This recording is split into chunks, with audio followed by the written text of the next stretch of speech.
Right, guys, so live from Malaysia with the man himself, the superstar that kind of put all this together, Cloud Token. So, guys, you know me, it's Tony and Lulu, and you know we're gonna go through the hard questions. Maybe not hard for Ronald, but we, you know, just to get a better understanding. And this is really to help build a community of cloud, and that's really what it's about. And it is a win-win. You guys all know that. Now it's just a question of let's get those little, you know, we're 95% of the way there, in my opinion. But what about those little 5% of questions that people have that are gnawing at them? You know, say, well, I want to do it, but I don't. You know, and let's get through that. So the big question on people's minds right now is, of course, conversion, right? They're taking a long time. You know, 6 days, 7 days, 8 days, and then we switch to USDT. Still, it's there. So can you kind of just talk to us about that? And I know the BTC was going to be another option to reduce the nodes, reduce the burden on the nodes. So can you even talk about the nodes a little bit? Because people don't know what's a node, you know, and stuff like that. Okay. As we know that the Ethereum has actually faced a lot of problems in the past 2-3 months due to the release of Ethereum 2, which is going to be based on POS. So when it's being done as POS, there's no more mining algorithm like how it used to be. So a lot of the miners left, okay, and now you have only a handful of miners left, which actually increased the mining fee for Ethereum. The mining fee of Ethereum actually has jumped a lot, and it's actually more expensive to do in Ethereum than in Bitcoin, right? And so that itself has created a lot of bottlenecks for everyone, okay, including us.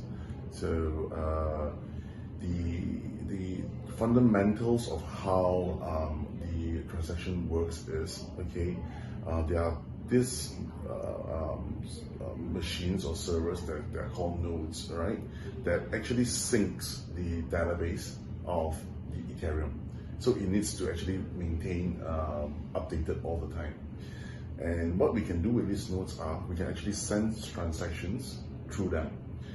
But before a transaction can actually be processed and returned to a node, okay, we need to wait for miners to actually say that I have found a solution and I can write the transactions into a block.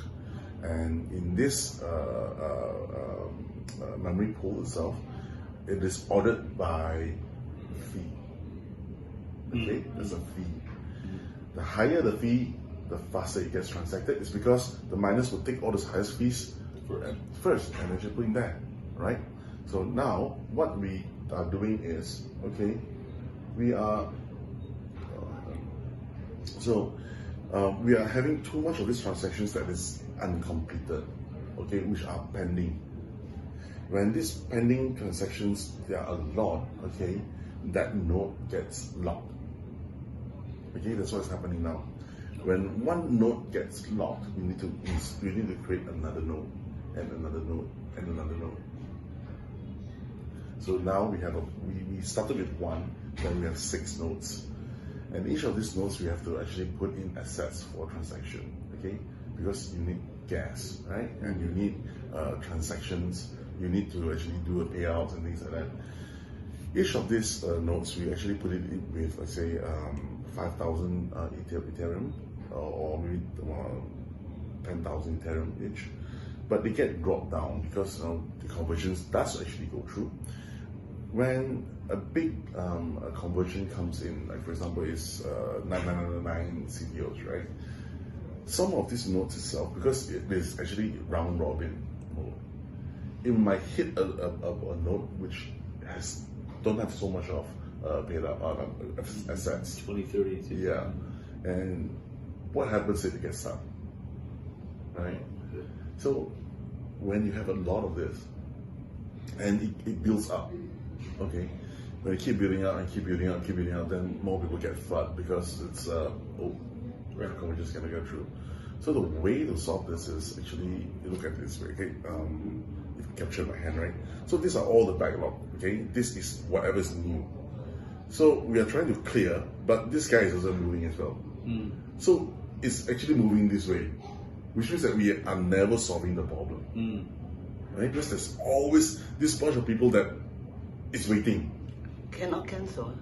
So what we're going to do is we actually worked out a few solutions.